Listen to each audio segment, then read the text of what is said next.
Halo, selamat siang Tribuners. Anda sedang menyaksikan live update Tribun News edisi Jumat 4 Februari 2022. Siang ini akan kami sajikan informasi teraktual dan menarik yang dilaporkan secara langsung oleh reporter lapangan kami.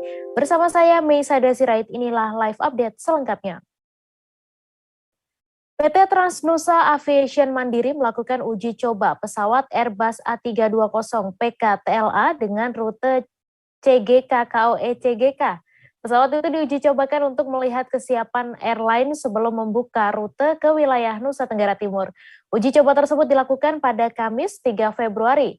Pesawat itu membawa belasan orang yang terdiri dari staf dari Transnusa, pilot, dan juga pihak Kementerian Perhubungan selaku regulator. Untuk mengetahui info lebih detailnya, sudah bergabung bersama kami rekan jurnalis Pos Kupang, Irfan Hoi, yang akan menyampaikan laporannya. Halo rekan Irfan. Halo Mei, selamat siang. Selamat siang, silakan dengan informasi Anda dengan adanya uji coba Transnusa Airbus di Bandara El Tari Kupang ini, sudah resmikah Transnusa Airbus beroperasi di Bandara El Tari Kupang?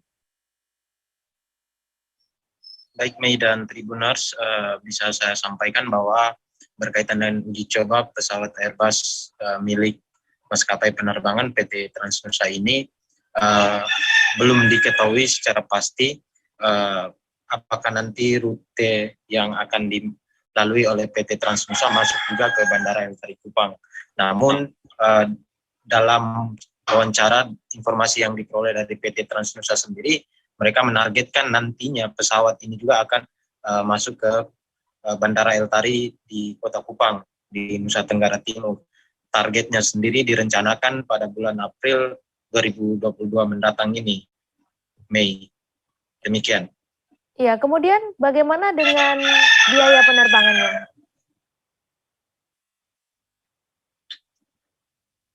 Halo Mei. Iya.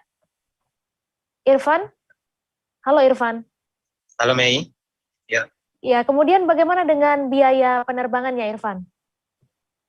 Baik Mei, untuk biayanya sendiri sampai dengan saat ini belum diinformasikan karena pihak dari PT Transnusa sendiri saat ini sedang melakukan uji coba uji penerbangan pembuktian sesuai dengan aturan yang dikeluarkan oleh Kementerian Perhubungan.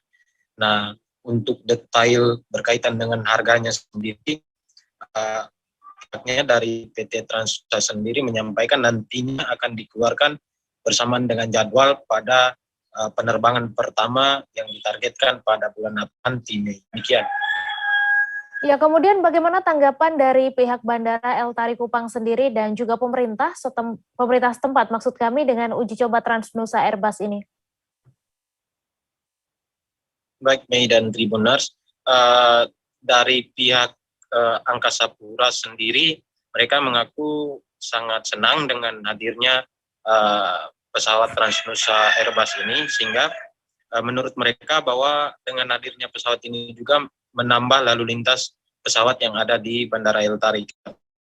Mereka sejak pandemi ada penurunan pergerakan pesawat yang ada di Bandara El Tari dari seharinya sebelum pandemi itu bisa dengan 50-an pergerakan pesawat, namun turun drastis menjadi 20 sampai 30 pergerakan pesawat per harinya. Sehingga dengan adanya Airbus milik PT Transnusa ini bisa dioptimalkan dan bisa kembali pada posisi awal. Demikian. Baik, terima kasih Irfan atas laporan Anda, dan Tribuners, wartawan kami juga telah menghimpun wawancara dengan pilot senior di PT Transnusa Aviation Mandiri. Berikut tayangannya untuk Anda. Terbang ke Labuan Bajo, tapi mungkin yang landasannya pendek sekali nggak bisa, tapi Lapu-Lapu, Labuan Bajo, Maumere itu masih bisa kita layani. Dan yang rencananya yang untuk melayani rute-rute kota-kota yang provinsi, kabupaten 80 ya, di maskapai yang 11-11 180. Tapi di kita dipasang 168. Dengan akhirnya jadi lebih lega, terus ditambahkan juga kita punya ekstra galley di depan itu. Biasanya kan nggak ada galley, jadi kita kasih servis lebih bagus ke penumpang lebih banyak. Jadi dengan mengorbankan 2 row 12 jadinya 168. Kebakaran gudang terjadi di Kecamatan Ceper, Klaten, Jawa Tengah pada Kamis 3 Februari sore sekira pukul 17.30 waktu Indonesia Barat. Akibat kejadian itu, satu bangunan yang berfungsi sebagai gudang sekaligus tempat produksi dan satu buah truk terbakar.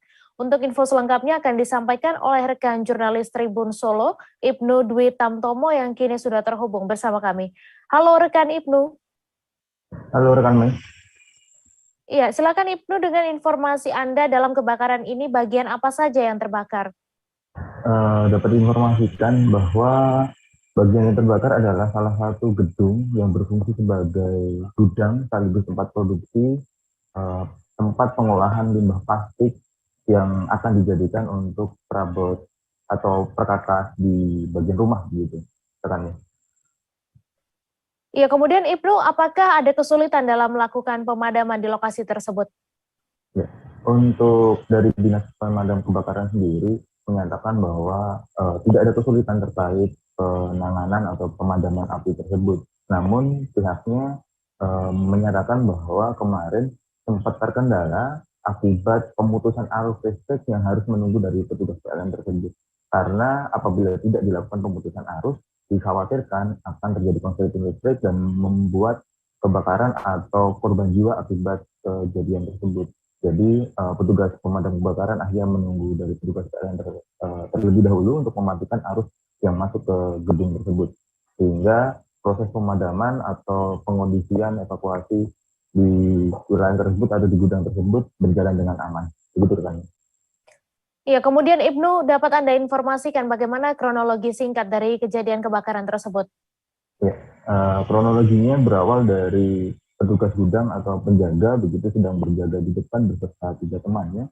Saat itu sedang dari posisi bagian belakang berpindah ke bagian depan begitu, dan selang beberapa menit kemudian mendengar ada suara ledakan.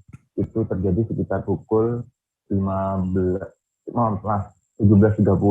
dan saat mendengar itu penjaga langsung menuju ke sumber suara untuk memastikan apa yang terjadi. Saat melihat terjadi konsleting listrik hingga terjadi ledakan dan muncul api yang menjalar begitu, sempat ada tindakan yang dilakukan oleh penjaga keamanan untuk melakukan pemadaman. Namun saat melihat di samping gudang atau bangunan tersebut ada truk yang masih aktif berisi bahan bakar solar, sehingga penjaga tersebut mengurungkan niatnya dan segera menghubungi pemadam kebakaran untuk melakukan evakuasi.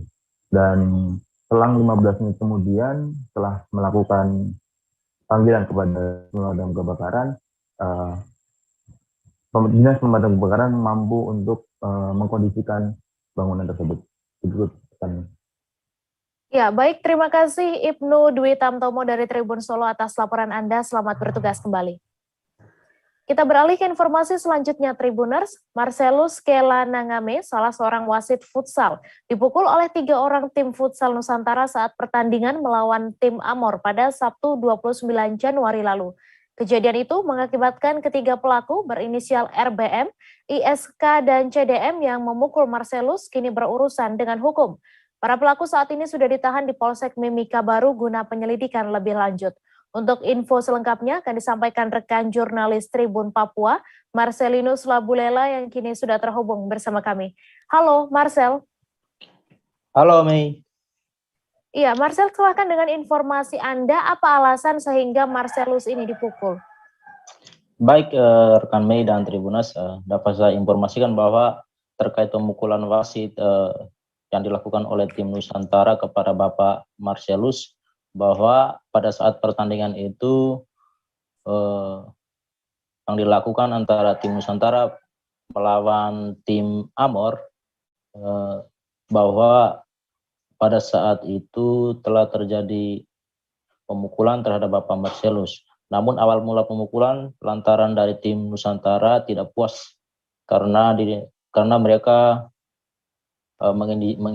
mengintimidasi wasit karena berpihak kepada tim Amor. Namun hal tidak demikian dilakukan oleh wasit karena wasit ini juga merupakan wasit nasional khusus futsal yang kebetulan memimpin pertandingan tim Nusantara dan tim Amor pada tanggal 29 Januari lalu. Namun buntut dari pemukulan ini ketika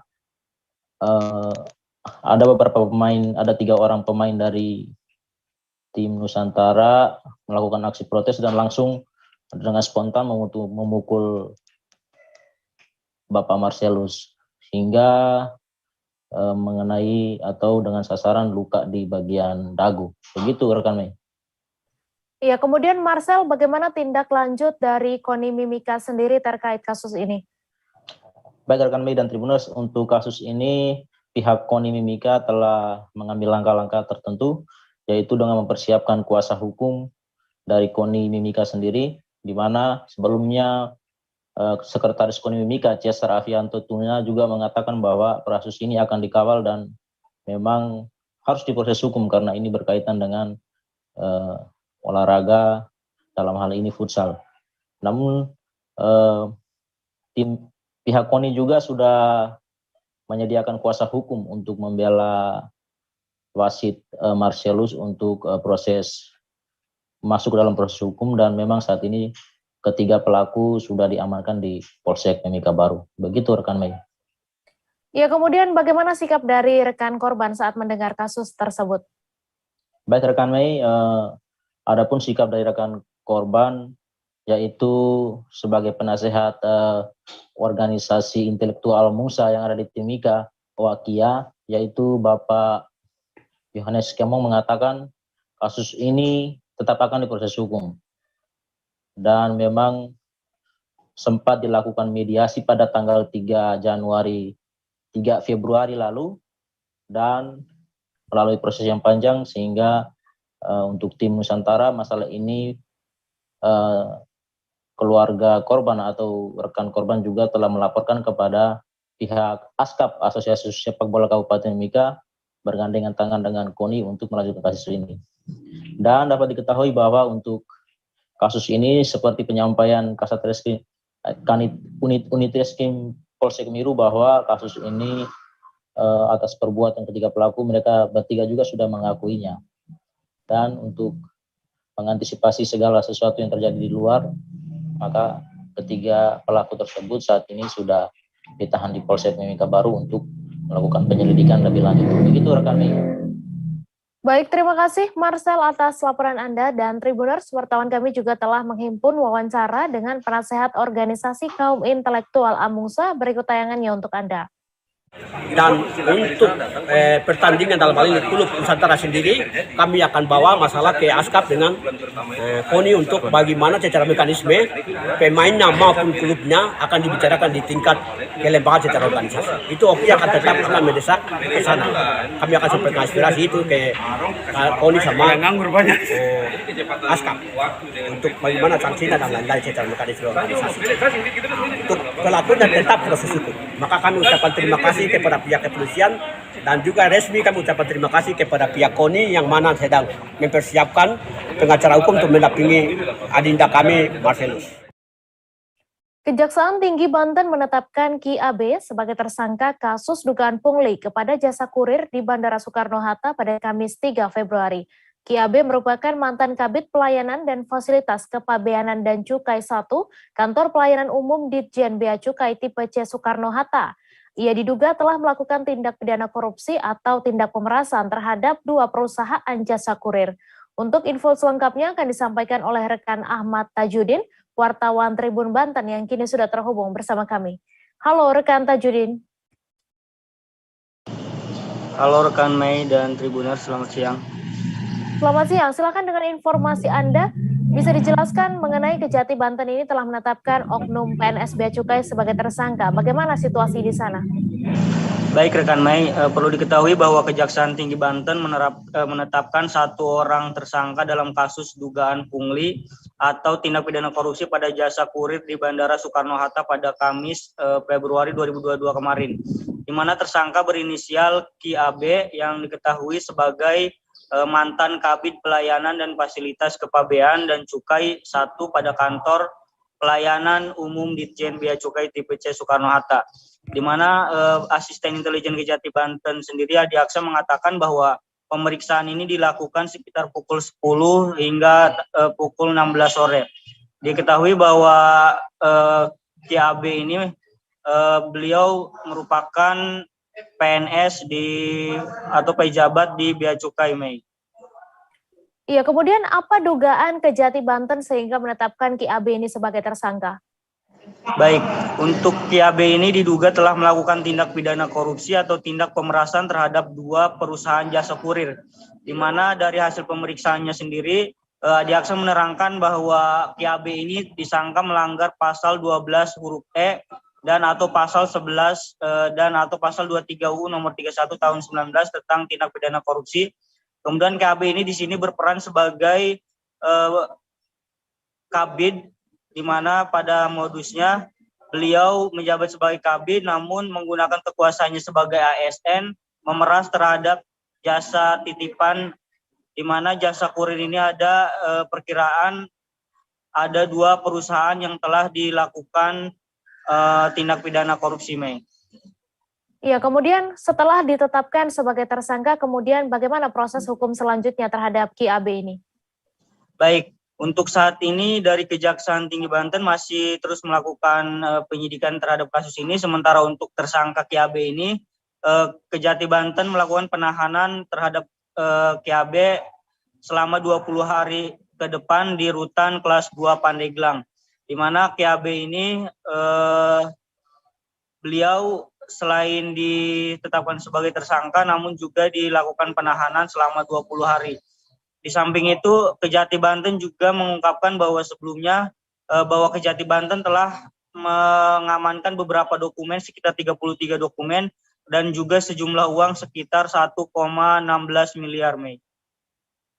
Baik, terima kasih Ahmad Tajudin atas laporan Anda, dan Tribuners, wartawan kami juga telah menghimpun wawancara dengan Asisten Intelijen Kejati Banten. Berikut tayangannya untuk Anda. Menyampaikan siaran pers ya, perkembangan penanganan perkara ya, dugaan tindak pidana korupsi, yaitu tindak pidana pemerasan ya, yang diduga dilakukan oleh KAB.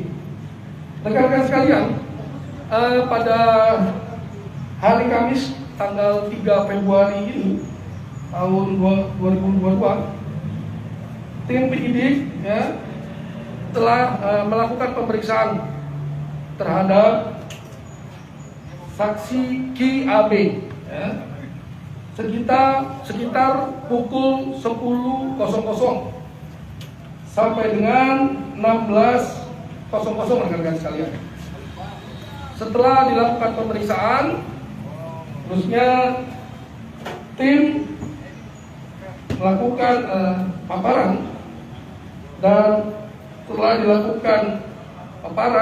setelah dilakukan pemeriksaan terhadap saksi berjumlah 11 saksi, 2 ahli ya, dan 33 dokumen yang telah didapat oleh tim penyidik ya, dan termasuk juga telah menyita uang sejumlah 1.169.900.000 rupiah ya. Akhirnya tim berkesimpulan bahwa terhadap KAB ya, ditetapkan sebagai tersangka ya, dan KAB disangka melanggar pasal 12 huruf E dan atau pasal 11 dan atau pasal 23 Undang-Undang nomor 31 tahun 99 tentang pemberantasan tindak pidana korupsi, Yunto Undang-Undang nomor 20 tahun 2001 tentang perubahan atas Undang-Undang nomor 31 tahun 99 tentang pemberantasan tindak pidana korupsi, Yunto pasal 21 KUHP, Yunto pasal 55 ayat 1 ke 1 KUHP. Paguyuban petani di Kabupaten Sampang, Madura menggelar deklarasi dukungan terhadap Abdul Muhaimin Iskandar atau dikenal Gus Muhaimin untuk maju sebagai calon presiden 2024 pada Rabu 2 Februari. Kegiatan tersebut digelar di sebuah bangunan sejenis gazebo yang berlokasi di tengah lahan persawahan, tepatnya di Desa Taman, Kecamatan Jrengik, Sampang. Untuk info selengkapnya akan disampaikan rekan jurnalis Tribun Madura, Hanggara Pratama yang kini sudah terhubung bersama kami. Halo, Hanggara. Halo rekan Mei dan Tribun News. Ya, silakan dengan informasi Anda bisa dijelaskan apa faktor petani tembakau di Sampang ini mendukung Gus Muhaimin untuk maju menjadi capres? Siap, terima kasih rekan Mei. Jadi sesuai deklarasi yang digelar sebelumnya oleh puluhan petani tembakau di Kabupaten Sampang bahwa mereka menilai Gus Muhaimin pro terhadap para petani, terutama petani tembakau seperti itu. Dan di sisi lain, para petani tembakau di Kabupaten Sampang memiliki sejumlah permasalahan. Hal itu dibuktikan pada saat deklarasi, sejumlah petani mengajukan atau menyampaikan sejumlah permasalahan yang dialaminya saat ini, seperti halnya sulitnya mendapatkan pupuk bersubsidi, begitupun sulit menggunakan atau mendapatkan peralatan bertani atau alat modern seperti itu, rekan Mei. Dan sesuai wawancara terhadap koordinator paguyuban petani Kabupaten Sampang, Agus Hendra, bahwa saat ini pemerintah berencana merevisi peraturan pemerintah nomor 109 tahun 2012 tentang pengamanan bahan yang mengandung zat adiktif berupa produk tembakau bagi kesehatan serta berencana menaikkan cukai tembakau. Dan rencana itu tentu membuat para petani resah karena lambat laun akan mematikan sektor pertanian tembakau dan mengancam kesejahteraan para petani tembakau. Jadi mereka atau petani tembakau di Kabupaten Sampang mengajukan atau mendukung Gus Muhaimin untuk maju ke Capres 2024 nanti. Iya, kemudian seperti apa sosok Gus Muhaimin ini di mata para petani tembakau di Madura? Baik, sesuai pernyataan dari Koordinator Paguyuban Petani Kabupaten Sampang, Agus Hendra, jadi Gus Muhaimin selain bijaksana, Gus Muhaimin dinilai pro terhadap para petani, terutama petani tembakau, mengingat Gus Muhaimin memperjuangkan nasib para petani seperti itu. Hal itu dibuktikan dengan Gus Muhaimin meminta pemerintah meningkatkan subsidi pupuk minimal 2 kali lipat dari yang ada sekarang, sekaligus menata distribusi dan penyaluran pupuk. Kemudian meminta kepada pemerintah untuk mengamankan stok pupuk bersubsidi. Jadi alasan itu yang membuat para petani sangat mendukung Gus Muhaimin. Iya, kemudian apa harapan para petani saat ini kepada Gus Muhaimin? Nah, setelah deklarasi kemarin, para petani di Kabupaten Sampang berharap Gus Muhaimin dapat turun tentunya ke Kabupaten Sampang agar para petani bisa berdiskusi langsung atau berdialog langsung dengan Gus Muhaimin. Terlebih para petani menginginkan Gus Muhaimin melihat secara langsung kondisi petani di Kabupaten Sampang seperti itu. Ya, baik, terima kasih Hanggara Pratama atas laporan Anda, dan Tribuners, wartawan kami juga telah menghimpun wawancara dengan Koordinator Paguyuban Petani di Kabupaten Sampang. Berikut tayangannya untuk Anda. Ini jeritan hati sebenarnya.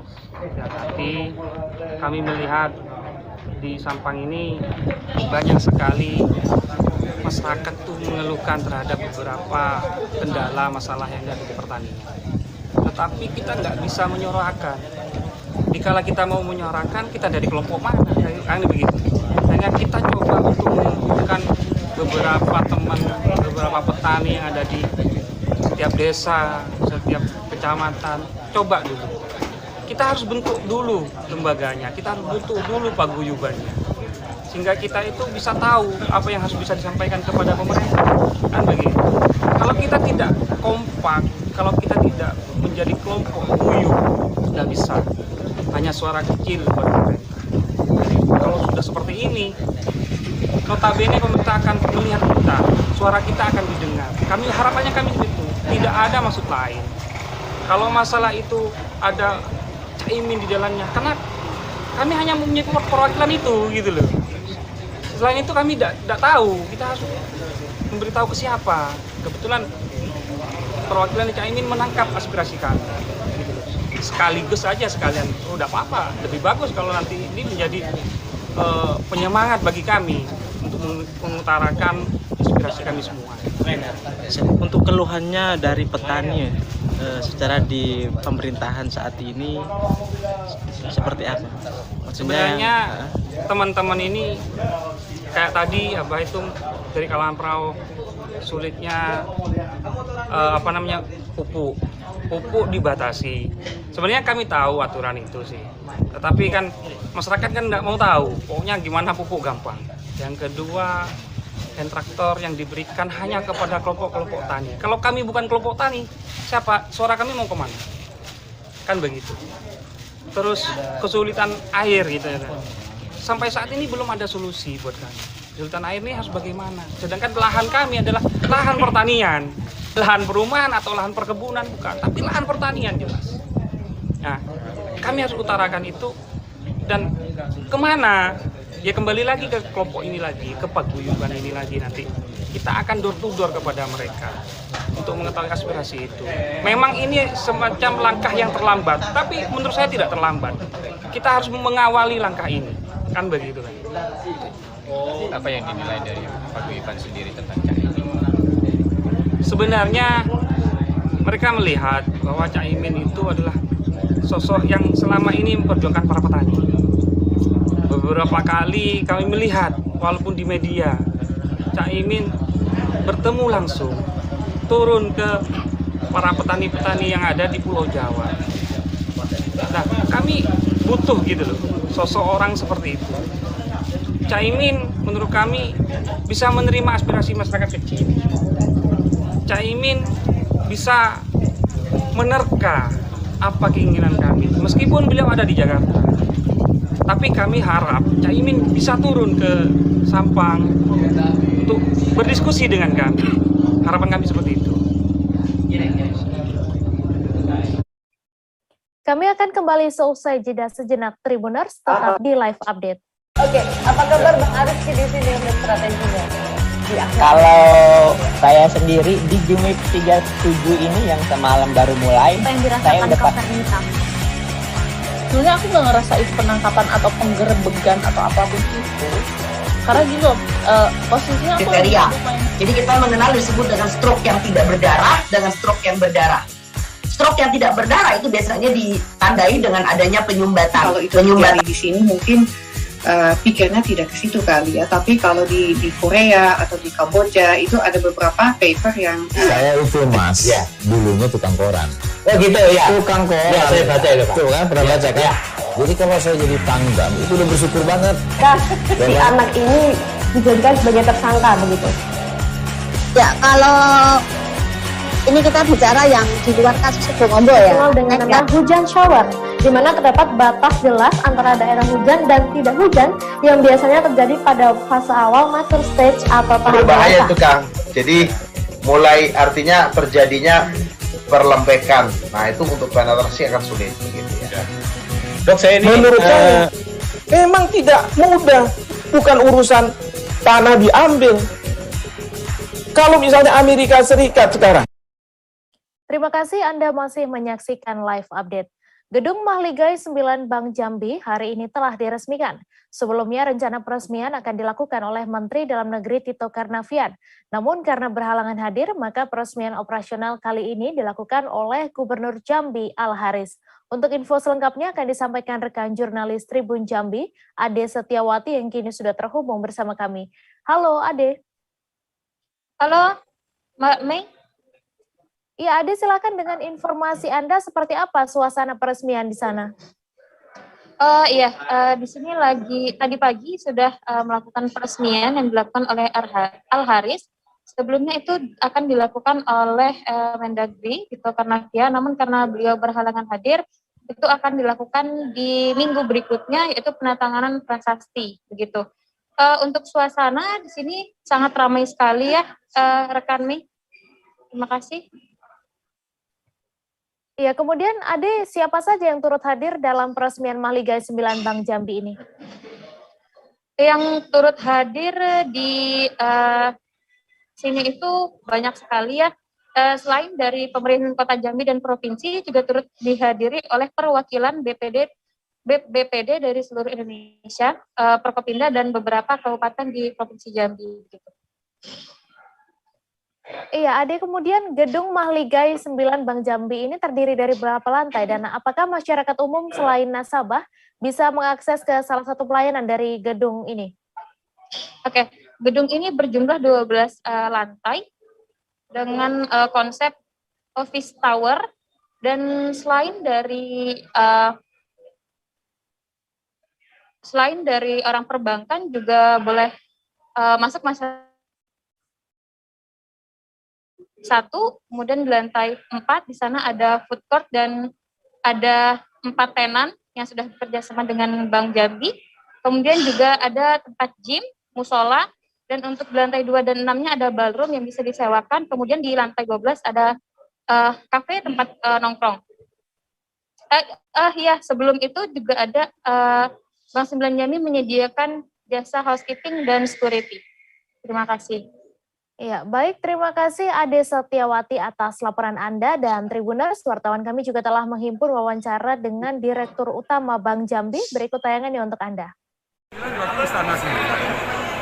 Ini untuk masyarakat Jambi dan berlaku office tower. Office tower ya boleh disewakan menggunakan Berarti mulai hari ini bisa digunakan Pak ya? Boleh, sudah dipersilakan oleh Pak. Harapannya dengan adanya gedung ini nih Pak? Ya, harapannya Bank Jambi semakin maju. Jadi gedung baru, kerja baru. Siap, terima kasih Pak. 5 siswa dan 1 pegawai Sekolah Menengah Teknologi Industri atau SMTI di Kota Bandar Lampung positif COVID-19. Pihak sekolah langsung memutuskan untuk menghentikan pembelajaran tatap muka dan menutup sekolah untuk sementara waktu. Untuk kabar selengkapnya akan disampaikan rekan wartawan Tribun Lampung, Bayu Saputra yang kini sudah terhubung bersama kami. Halo rekan Bayu. Halo rekan Mei. Ya, Bayu, silakan dengan informasi Anda bagaimana awalnya hingga bisa dideteksi ada 5 siswa dan 1 pegawai di SMTI yang terpapar COVID-19. Oke, terima kasih rekan Mei dan pemirsa Tribuners seluruh Indonesia. Dapat saya informasikan bahwasannya 5 siswa SMK SMTI Bandar Lampung terpapar COVID setelah mereka menghadiri ulang tahun dari sekolah setempat. Dan itu berdasarkan dari informasi Kepala Sekolah Bapak Farid Hardiana yang telah menyampaikan bahwasannya ada 5 siswa dan 1 pegawai yang terpapar COVID. Begitu rekan Mei. Ya, kemudian apa saja langkah yang dilakukan oleh pihak sekolah dan bagaimana juga sikap dari pemerintah Kota Bandar Lampung?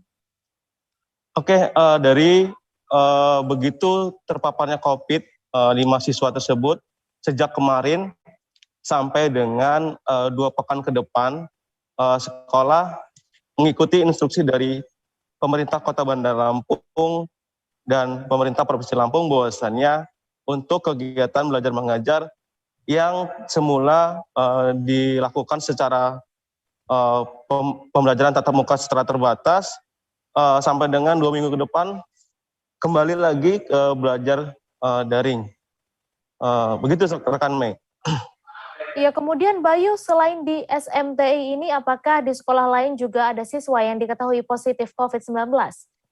Iya, rekan Mei, kemarin kami juga mendapatkan informasi dan langsung turun ke lapangan dan mewawancarai juga Kepala SMA 1 Bandar Lampung, Pak Ngimron Prasadi, dan di sana didapati ada 3 siswa yang terpapar setelah swab antigen dan dilakukan pengecekan secara mendalam oleh Dinas Kesehatan Bandar Lampung. Dan selain itu, selain SMA 9, ada juga selain SMA 1, 3 orang tersebut dan 1 guru. Ada juga di SMA 9 Bandar Lampung ada 4 siswa yang terpapar COVID-19 dengan hasil reaktif saat di swab. Dan kemudian di SMA 13 Bandar Lampung juga ada 1 orang yang terpapar COVID-19. Nah, setelah banyaknya siswa yang terpapar virus COVID ini, melalui surat edaran yang dikeluarkan oleh Bapak Sulpakar selaku Kepala Dinas Pendidikan Provinsi Lampung, mengeluarkan surat edaran bahwasannya semua siswa di lingkup kewenangan Dinas Pendidikan Provinsi Lampung harus diliburkan sampai dengan 2 pekan ke depan.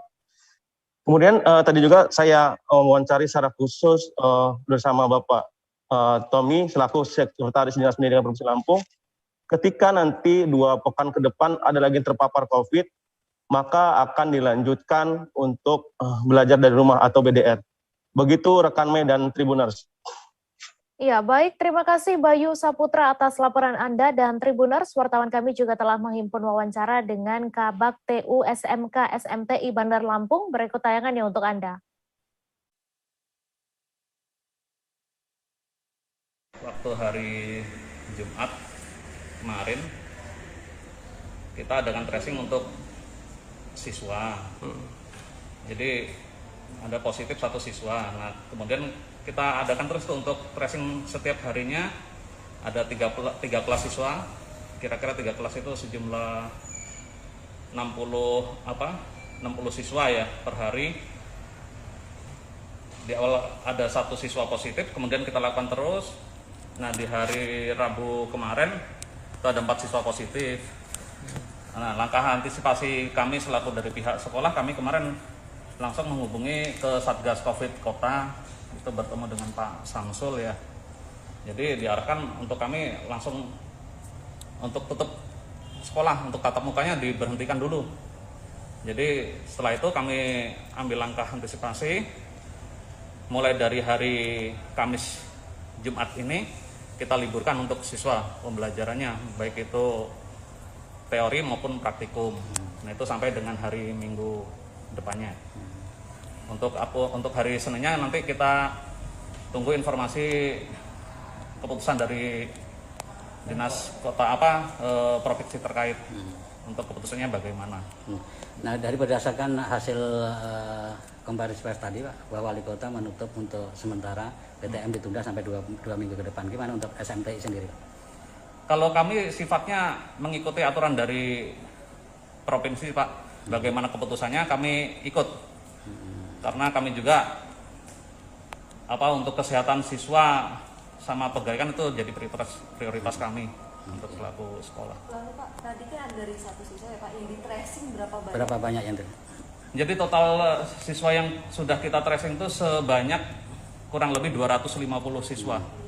Iya. Dari 250 itu yang positif yang 5 tadi? Iya, positif 5, kemudian ada pegawai 1.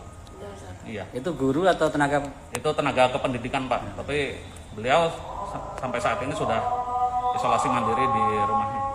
Kita ada 6 orang ya Pak di SMTI ya Pak? Iya. Iya. Ada langkah kayak misalkan desinfektan dan lain sebagainya nggak sih Pak? Oh ya, setelah ada konfirmasi positif kami langsung mengadakan tindakan preventif.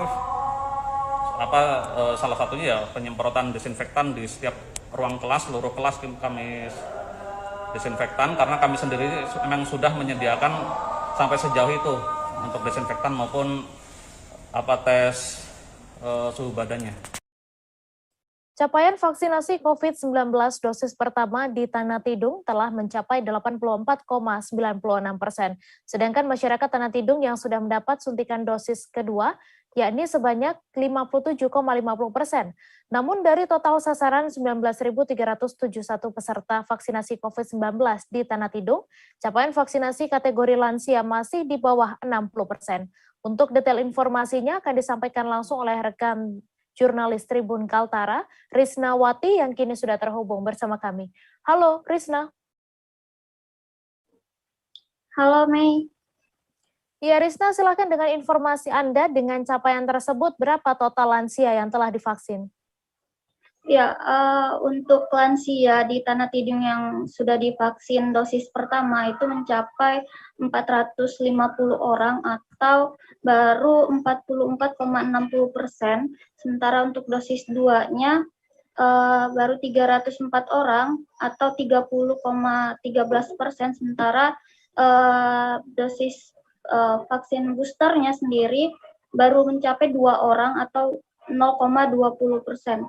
Nah, untuk kategori ini sangat rendah dibandingkan dengan kategori-kategori peserta vaksinasi lainnya. Bahkan untuk vaksinasi anak usia 6-11 tahun di Tanah Tidung sendiri yang baru kick off tanggal 17 Januari lalu sudah mencapai 50%, seperti itu, Mei.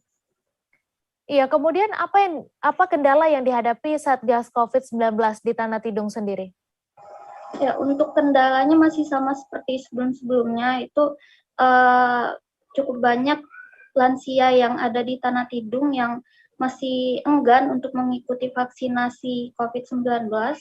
Bahkan mereka berpikir bahwa vaksinasi ini hanya diperuntukkan untuk masyarakat atau pelaku perjalanan atau masyarakat yang ingin keluar daerah, seperti itu, Mei. Kemudian juga kendala komorbid yang kebanyakan dimiliki lansia di Tanah Tidung juga menjadi kendala dari Satgas COVID-19 Tanah Tidung. Namun untuk mengatasi itu, Satgas COVID-19 Tanah Tidung gencar melakukan sosialisasi mengenai vaksinasi COVID-19 kepada lansia-lansia yang ada di Tanah Tidung. Kemudian juga vaksinasi di Tanah Tidung gencar dilakukan setiap harinya di wilayah-wilayah yang ada di Tanah Tidung itu sendiri. Seperti itu, Mei. Iya, kemudian Risna, bagaimana terkait ketersediaan vaksin di Tanah Tidung? Ya, untuk ketersediaan vaksin di Tanah Tidung sendiri hingga tanggal 3 kemarin itu masih tersedia 5.042 dosis, yang mana dari 5.042 dosis ini dari 2 jenis vaksin COVID. Pertama ada Sinovac dengan total dosis 4.430, kemudian ada juga vaksin Pfizer sebanyak 612 dosis. Untuk hari ini juga total dosis yang digunakan maksud saya ada digunakan dari total 5.048 tersebut. Namun untuk total yang digunakan hari ini belum kita ketahui berapa karena belum ada konfirmasi kepada koordinator vaksinasi COVID-19 Kabupaten Tanah Tidung. Seperti itu, Mei. Ya, baik, terima kasih Risna atas laporan Anda. Selamat bertugas kembali. Kita beralih ke informasi selanjutnya, Tribuners. Pembelajaran tatap muka atau PTM terbatas di Kabupaten Sekadau, Kalimantan Barat terus berjalan. Tepatnya sejak awal Januari diketahui proses PTM di Kabupaten Sekadau, khususnya untuk PAUD, SD, dan SMP sudah berlangsung. Sejak saat itu juga belum ditemukan adanya kasus COVID-19 di klaster sekolah, baik itu siswa maupun guru. Untuk detail informasinya akan disampaikan oleh rekan jurnalis Tribun Pontianak, Marpina Sindika yang kini sudah terhubung bersama kami. Halo Marpina. Ya, halo.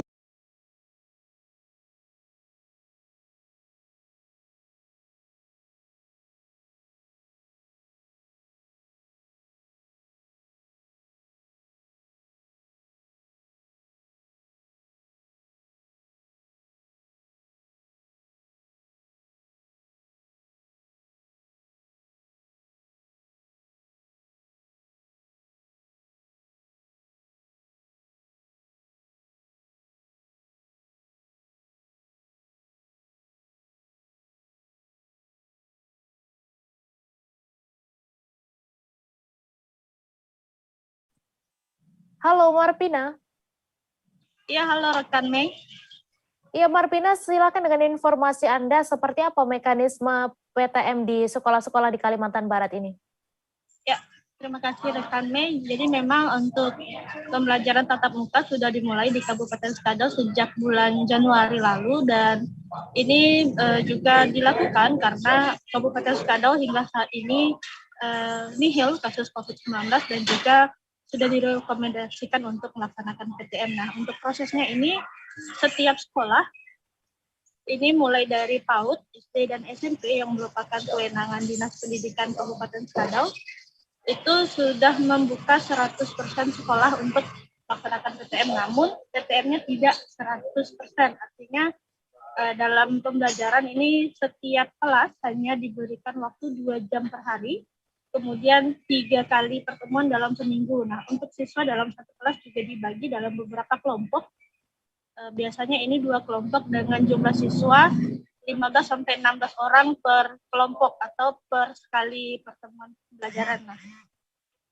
kemudian juga untuk penerapan protokol kesehatan, para siswa juga diwajibkan menggunakan masker juga untuk para gurunya. Kemudian sebelum memasuki kelas juga siswa akan dilakukan pengecekan suhu tubuh. Nah, untuk fasilitas lain seperti wastafel juga sudah disediakan di setiap depan kelas. Salah satu contohnya di SDB Slamet Riyadi Skadau, di mana proses pembelajaran ini menerapkan protokol kesehatan dengan sangat ketat. Begitu, Mei. Iya, kemudian apakah semua siswa sudah mengikuti PTM di sekolahnya masing-masing? Nah, walaupun memang PTM ini sudah dilaksanakan sejak Januari, namun masih ada beberapa orang tua siswa yang tidak mengizinkan anaknya untuk mengikuti PTM. Nah, biasanya di beberapa sekolah ini terdapat 5 hingga 10 siswa yang orang tuanya masih tidak memberikan izin, karena memang sebelum melaksanakan PTM, orang tua siswa diminta untuk membuat surat pernyataan bahwa mengizinkan anaknya untuk mengikuti pembelajaran tatap muka di sekolah. Nah, namun bagi yang tidak ini, tetap bisa mengikuti pembelajaran seperti teman-teman yang lain dengan cara yang berbeda. Begitu.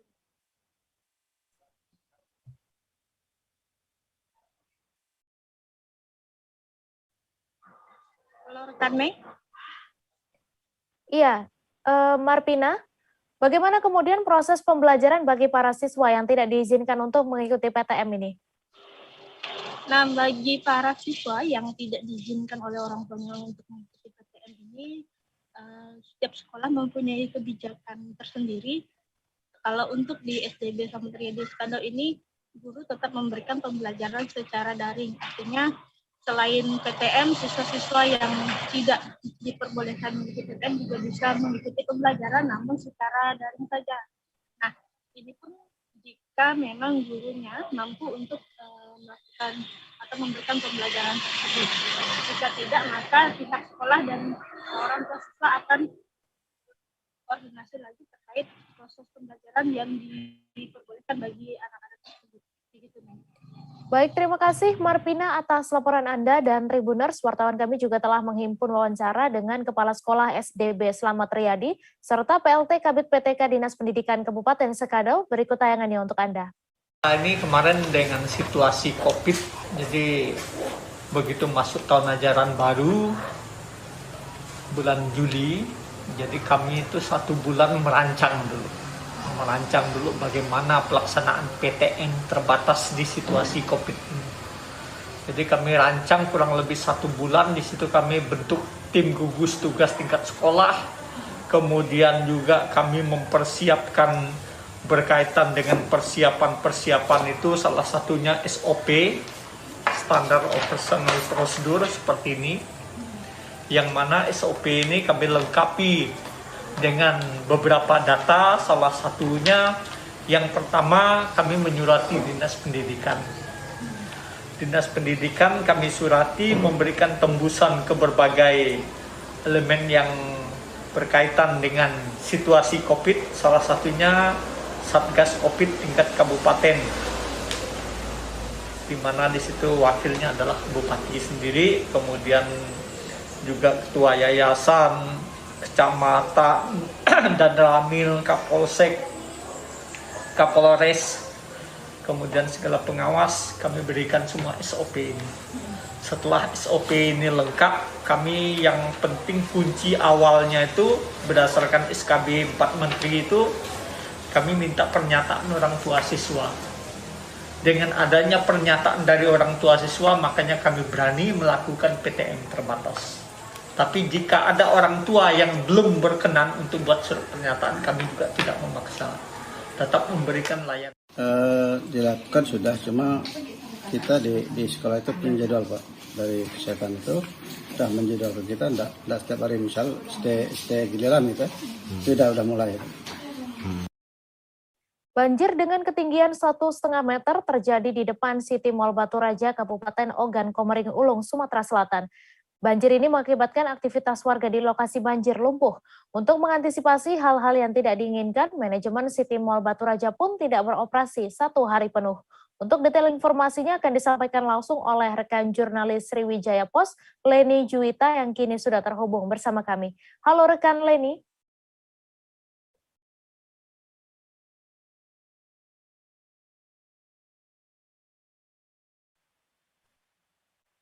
Halo rekan Mei.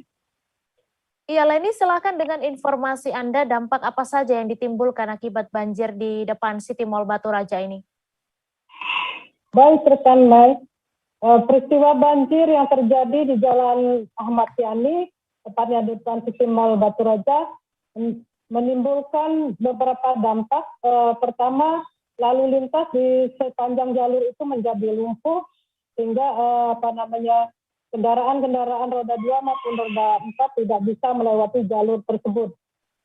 Kemudian mal yang merupakan tempat berbelanjanya orang Batu Raja menjadi tidak bisa dilewati, sehingga pihak manajemen City Mall Batu Raja terpaksa harus menutup operasional City Mall selama 2 hari.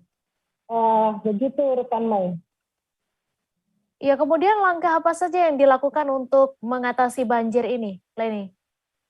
Baik rekan Mei, jadi banjir ini memang merupakan yang tertinggi sepanjang tahun ini, sepanjang dari berdirinya City Mall ini belum pernah terjadi banjir setinggi ini. Jadi untuk mengatasi banjir yang cukup tinggi ini, pertama itu masalah lalu lintas, dilakukan rekayasa lalu lintas, pihak kepolisian Satlantas Polres Oku menutup jalur sepanjang Jalan Ahmad Yani, khususnya menuju City Mall. Jalur dialihkan melalui jalur alternatif di Jalan Pancur, di Jalan Lintas Sumatera, dan jalan alternatif lingkar Kota Batu Raja. Kemudian langkah-langkah upaya pengeringan dilakukan oleh tim terpadu yang terdiri dari Damkar, BPBD, PUPR, dan dibantu oleh pihak City Mall sendiri dengan mengerahkan 50 personel damkar dan mensiagakan 4 unit mobil damkar untuk menyedot dan mengeringkan air. Kemudian disiagakan juga 6 unit pompa air untuk mengeringkan banjir yang menggenangi wilayah tersebut. Upaya pengeringan sendiri membutuhkan waktu 1 hari penuh. Kemudian dilanjutkan keesokan harinya pembersihan di lokasi sisa-sisa banjir. Begitu rekan Mei. Ya, kemudian Leni, apa yang menjadi penyebab banjir yang terjadi di depan City Mall ini? Baik rekan Mei dan pemirsa Tribuners, kita informasikan bahwa di depan City Mall ini merupakan daerah patahan. Jadi posisinya memang terendah dibandingkan di bagian hulu dan bagian hilirnya. Jadi semua air dari beberapa area itu masuk ke depan City Mall ini. Nah, sehingga air yang sudah tergenang ini sulit sekali untuk hanyut karena sebenarnya di depan City Mall itu memang sudah dibangun drainase yang cukup besar. Air dari semua tempat yang daerah tertinggi kemudian mengalir ke situ. Ada 3 titik drainase di wilayah tersebut. Selain mulut drainase yang menangkap air-air yang masuk, kemudian dialirkan ke bak drainase pengontrol. Dari bak drainase pengontrol ini ada yang lokasinya di samping City Mall, kemudian dialirkan ke drainase yang paling besar, itu dengan kedalaman sekitar 12 meter, kemudian dilanjutkan ke pelepasan ke Sungai Ogan. Nah, kendalanya saat ini belum ditemukan di titik mana terjadi sumbatan, apakah di mulutnya atau di bak pengontrol atau di bak pelepasan. Jadi pihak City Mall sendiri sudah berupaya mendatangkan alat berat untuk menggali tempat yang diperkirakan terjadi penyumbatan air.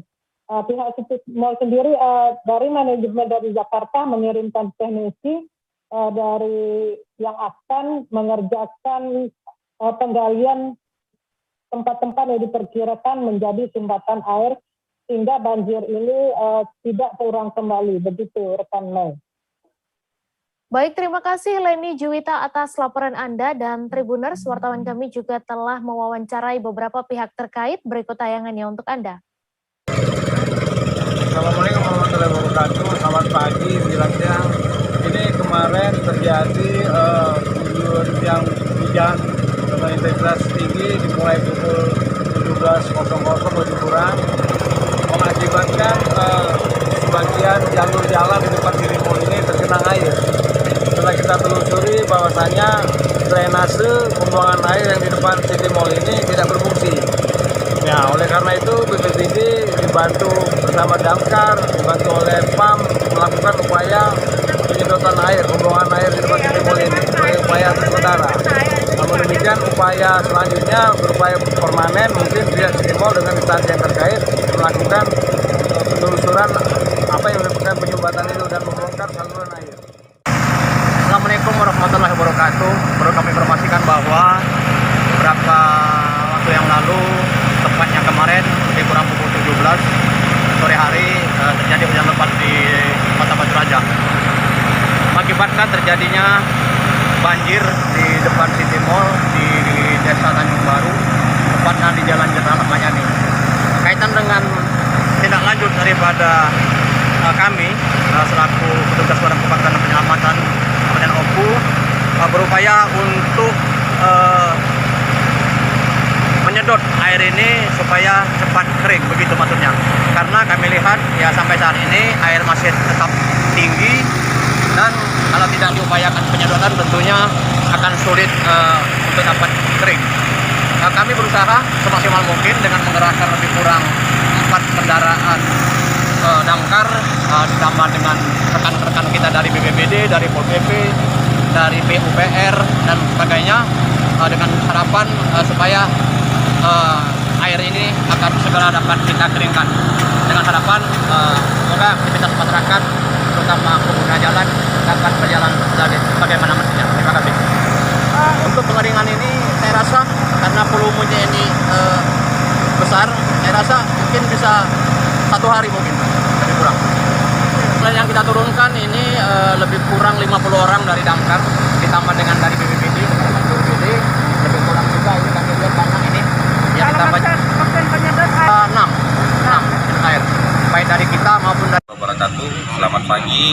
Kami perwakilan dari manajemen City Mall Batu Raja pertama-tama mengucapkan terima kasih atas bantuan support dan masyarakat yang mana memang tadi malam sekitar pukul 17.00 sore ya terjadi hujan lebat di Batu Raja. Nah, hujan lebat ini mengakibatkan terjadinya genangan air atau banjir pas di depan City Mall Batu Raja. Genangan air ini berlangsung dari malam sampai pagi.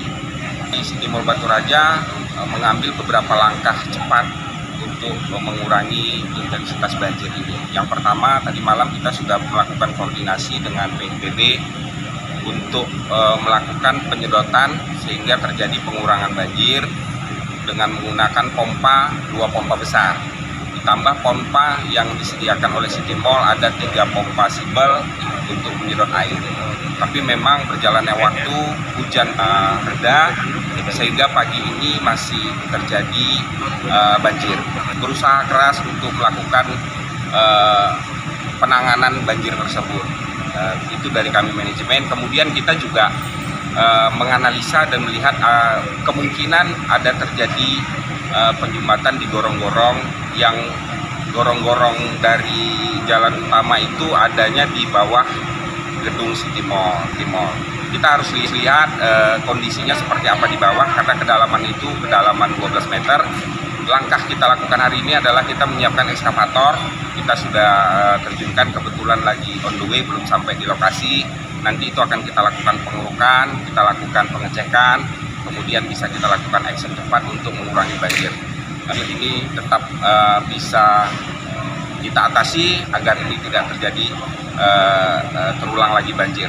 Yang kita lakukan untuk menghindari hal-hal yang tidak diinginkan, karena kondisi di depan masih banjir, kita juga tidak melakukan jam operasional. Artinya mall kita untuk hari ini kita tutup untuk mengantisipasi hal-hal yang tidak diinginkan.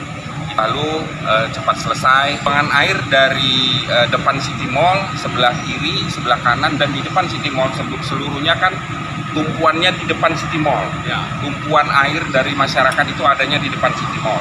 Kemudian air pembuangannya ke sungai, gorong-gorongnya itu ditempatkan di bawah gedung City Mall. Kedalaman kan 12 meter. Berapa lebar? Kalau lebar gorong-gorongnya 120. Ya. Kami masih akan menyajikan informasi menarik untuk Anda. So, usai jeda sejenak, tetap di live update. Oke, apa kabar Bang Arif di sini untuk strateginya? Kalau saya sendiri di Game Week 37 ini yang semalam baru mulai, saya udah hitam. Sebenarnya aku nggak ngerasain penangkapan atau penggerebegan atau apapun itu. Karena gitu, posisinya aku kriteria. Jadi kita mengenal disebut dengan stroke yang tidak berdarah dengan stroke yang berdarah.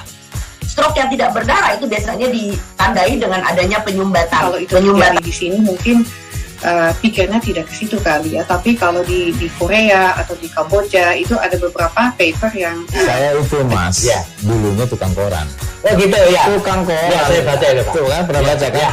Jadi kalau saya jadi tanggam itu udah bersyukur banget. Nah, si anak ini dijadikan sebagai tersangka begitu.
Di luar kasus itu dengan nama hujan shower, di mana terdapat batas jelas antara daerah hujan dan tidak hujan yang biasanya terjadi pada fase awal mature stage atau tahap berbahaya itu Kang. Jadi mulai artinya terjadinya perlempekan. Nah itu untuk penetrasi akan sulit. Gitu ya. Dok, saya ini menurut saya memang tidak mudah, bukan urusan tanah diambil. Kalau misalnya Amerika Serikat sekarang. Rasulullah mengatakan dalam sebuah hadis bahwa Terima kasih Anda masih menyaksikan live update. 3 Jenderal Negara Islam Indonesia atau NII yang sebelumnya pernah mengibarkan bendera NII di Kecamatan Pasirwangi, Kabupaten Garut kini ditampilkan ke publik oleh Polres Garut. Ketiga jenderal itu yakni Sodikin, Ujer, dan Jajang Koswara, warga Kecamatan Pasirwangi. Berkas penyidikan kasus pengibaran bendera NII itu sudah lengkap, kemudian dilimpahkan ke Kejaksaan Negeri Garut. Setelah melakukan serangkaian penyidikan, Kapolres Garut juga menemukan fakta-fakta terkait pengibaran bendera NII tersebut. Untuk detail informasinya akan disampaikan langsung oleh rekan jurnalis Tribun Jabar, Sidki Al-Ghifari, yang kini sudah terhubung bersama kami. Halo rekan Sidki. Halo, selamat siang Mei. Ya, selamat siang. Silakan dengan informasi Anda bagaimana kronologi penangkapan 3 jenderal NII ini. Baik Mei, ini pertama kali terjadi di tahun 2021 ya. Kita sempat menginformasikan juga dulu di live update Tribun News bahwa ada 3 orang warga Kecamatan Pasirwangi, Kabupaten Garut, yang mengibarkan bendera NII di Kecamatan Pasirwangi. Kemudian Polres Garut beserta Satgas Anti Radikalisme Kabupaten Garut mengusut tuntas kasus tersebut, dan pada bulan akhir 2021 maksud kami, ketiga orang tersebut yakni Ujer, Sodikin, dan Jajang ini berhasil diamankan oleh pihak kepolisian. Kemudian ketiganya di proses hukum, dan di awal tahun 2022 ini ditampilkan ke publik karena berkasnya udah P21, maksudnya sudah lengkap dan sudah diserahkan ke Kejaksaan Negeri Garut untuk segera dipersidangkan. Memang ini sebelumnya viralnya video pengibaran bendera NII ini menyusul adanya puluhan remaja di Garut, yakni di Kelurahan Sokamentri, Kecamatan Garut Kota ini, yang diduga terpapar paham radikalis dari negara Islam Indonesia. Begitu, Mei. Iya, kemudian dengan cara apa mereka ini menyebarkan paham radikal dari NII? Jadi memang mereka ini menyebarkan lewat media sosial ya, akun YouTube, dengan channel bernama Perkesit 85. Kemudian di sana terdapat puluhan video menyebarkan ajaran-ajaran NII, dan bagaimana mereka secara detail menjelaskan di akun YouTube tersebut bagaimana dan apa maksud dari negara Islam Indonesia ini, Mei. Ya, kemudian apakah ada jenderal-jenderal lain yang masih buron? Baik, Mei. Bupati Garut tadi sempat kami wawancarai bahwa memang saat ini belum ditemukan atau tidak ada jenderal-jenderal lain dari ketiga jenderal ini. Karena ketiga jenderal ini diangkat langsung oleh pemimpin mereka, yaitu Sensen Komara, yang disebut sebagai presiden atau panglima dari negara Islam Indonesia yang berada di Kabupaten Garut. Yakni sekarang memang Sensen Komara ini sudah dikabarkan meninggal dunia pada tahun 2020 yang lalu, dan ketiga jenderal ini diberi mandat oleh pemimpin mereka, yaitu Sensen Komara, untuk melanjutkan perjuangan dari negara Islam Indonesia di Garut. Bahkan dalam video pengibaran bendera NII ini pun mereka mengajak seluruh negara termasuk PBB dan Gedung Putih Amerika untuk bergabung bersama negara Islam Indonesia yang mereka sebut sebagai Madinahnya di Garut. Kemudian dari wasiat itulah, jadi si akun YouTube ini dibuat oleh pemimpin mereka, yaitu Sensen Komara. Jadi pemimpin mereka mewasiatkan, kalian bertiga diangkat menjadi jenderal atau panglima, kemudian teruskan perjuangan saya, begitu kata Sensen Komara, untuk melanjutkan perjuangan dari negara Islam Indonesia. Kemudian mereka secara aktif dari tahun 2020 hingga 2021 mengupload konten-konten ajaran-ajaran negara Islam Indonesia. Baik, Mei. Ya, kemudian Sidki, terkait isu adanya ASN di Garut yang terpapar NII, apa kemudian langkah yang dilakukan oleh Satgas Anti Radikalisme? Baik, Mei. Isu itu tadi disebutkan oleh Bupati Garut, Rudi Gunawan, bahwa saat ini pihaknya sedang berkoordinasi, bahkan tim Densus 88 juga sudah pernah ke Kabupaten Garut untuk menyelidiki isu ini, karena memang pernah ada aksi besar yang melibatkan ormas ataupun ulama di Kabupaten Garut untuk mendesak pemerintah Kabupaten Garut untuk segera menyelidiki atau mengusut orang-orang yang diduga terpapar paham Negara Islam Indonesia atau NII di Kabupaten Garut. Saat ini memang Bupati Garut tadi mengatakan bahwa pihaknya belum menemukan, dan jika pun menemukan akan ditindak lebih lanjut, karena sekarang di kabupaten ini sudah ada Satgas Anti Intoleran dan Anti Radikalisme yang dipimpin oleh Bupati Garut dan Polres Garut bersama Forkopimda lainnya. Jadi memang ini kasus NII ini mencuat dari tahun yang lalu, termasuk deklarasi Presiden NII yaitu Sensen Komara yang saat ini sudah meninggal dunia, dan saat ini pemerintah Kabupaten Garut tengah serius untuk menanggulangi atau maksud kami untuk memberantas dari orang-orang yang terpapar paham radikalisme dari NII ini. Kemudian dari akun-akun YouTube juga, di sana di akun yang tadi kami sebutkan bahwa ada penyebaran lewat YouTube, ada beberapa ratus subscriber yang ada di YouTube, itu juga akan diselidiki oleh pihak kepolisian. Nantinya kasus ini akan dikembangkan apabila memang ada pengikut-pengikut lain yang terpapar paham dari NII. Baik, Mei. Baik, terima kasih Sidki atas laporan Anda, dan Tribuners, wartawan kami juga telah menghimpun wawancara dengan Kapolres Garut. Berikut tayangannya untuk Anda. Ini yaitu adalah pasal 110 ayat 1 KUHP junto 107 ayat 1 KUHP terkait masalah makar, dan kemudian adalah pasal 28 ayat 2 junto pasal 45A ayat 2 untuk undang-undang terkait masalah informasi dan transaksi elektronik, dan kemudian termasuk juga adalah pasal 24 huruf D junto pasal 66 undang-undang terkait masalah bendera, bahasa dan lambang negara serta lagu kebangsaan. Ini terkait masalah penodaan terhadap lambang negara. Ancaman maksimal adalah pidana penjara 15 tahun. Sekian, terima kasih. Oh, mereka sudah berubah.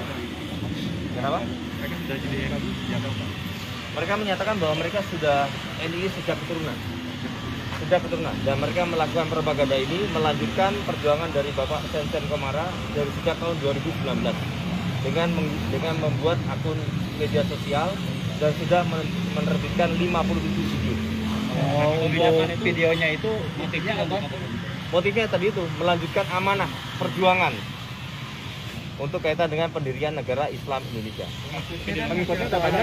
Untuk saat ini masalah pengikut tentunya menjadi langkah-langkah penyelidikan lebih lanjut.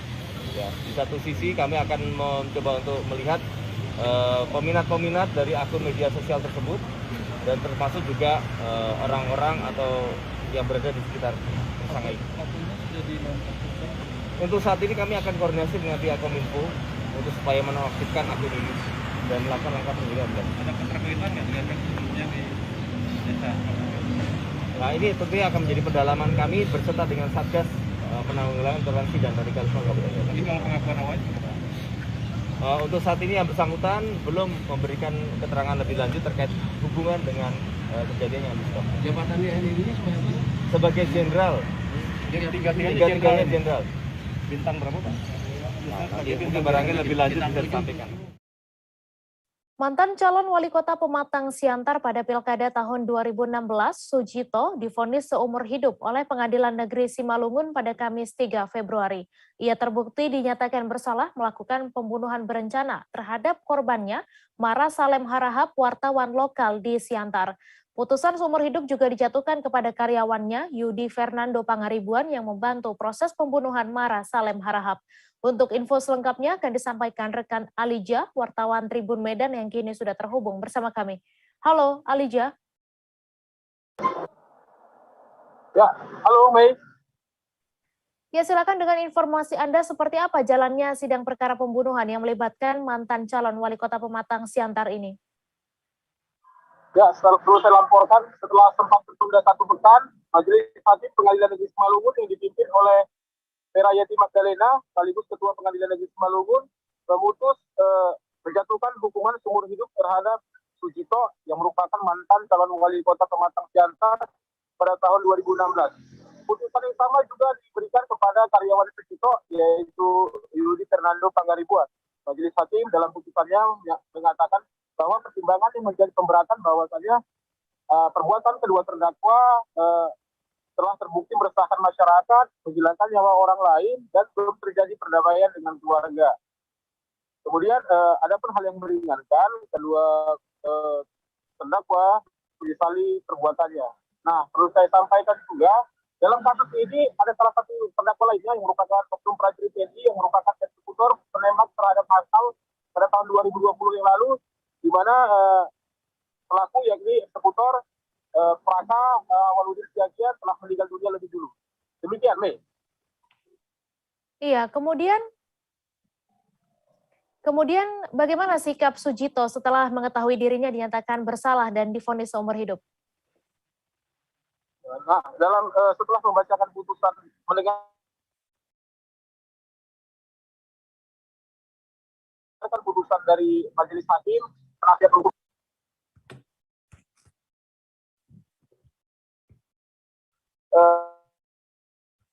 akan banding dalam 7 hari ke depan.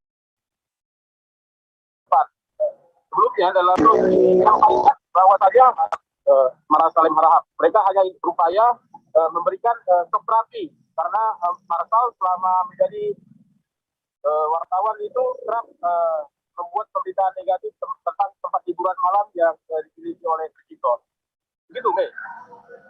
Ya, kemudian bagaimana reaksi dari keluarga korban setelah mengetahui Sujito ini divonis seumur hidup? Nah, dalam persidangan juga, Mulia, istri almarhum Mara Salim Harahap juga hadir dalam persidangan agenda putusan, di mana setelah putusan diketahui bahwa Sujito telah dihukum seumur hidup, Mulia menyampaikan dirinya merasa ikhlas. Kemudian beliau juga menyampaikan rasa terima kasih terhadap personil kepolisian, kejaksaan hingga hakim dan wartawan yang mengikuti kasus ini berjalan hingga sampai hari ini. Beliau juga memohon maaf apabila ada kesalahan yang dilakukan suaminya, almarhum Mara Salim Harahap selama hidup, dan memohon didoakan untuk kehidupan yang lebih baik lagi ke depannya. Demikian, Mei. Baik, terima kasih Alija atas laporan Anda, dan Tribuners, wartawan kami juga telah menghimpun wawancara dengan istri korban pembunuhan. Berikut tayangannya untuk Anda. Pertama-tama, apapun keadaan kami tetap bersyukur kepada Tuhan Yang Maha Esa, dan kami juga mengucapkan terima kasih kepada pihak kepolisian, kepada rekan-rekan media yang sudah membantu mengawal kasus ini dari awal sampai ke vonis. Saya bersyukur masih bisa. Kapal keruk Singkep 1 milik PT Timah Tbk terbakar pada Kamis 3 Februari. Bagian kapal yang terbakar adalah bagian atap kapal akibat percikan api dari alat las. Asap tebal juga sempat terlihat dari kejauhan yang disaksikan warga di sekitar Muara Air Kantung. Untuk info selengkapnya akan disampaikan rekan Dedi Marjaya, wartawan Bangka Pos yang kini sudah terhubung bersama kami. Halo, Dedi.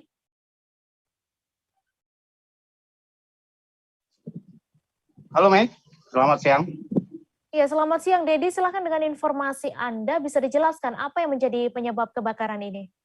Ya, kemarin siang Kamis sekitar pukul 11, kapal keruk penambang timah milik PT Timah Tbk terbakar di laut sekitar Air Kantung, sekitar 2 mil dari daratan.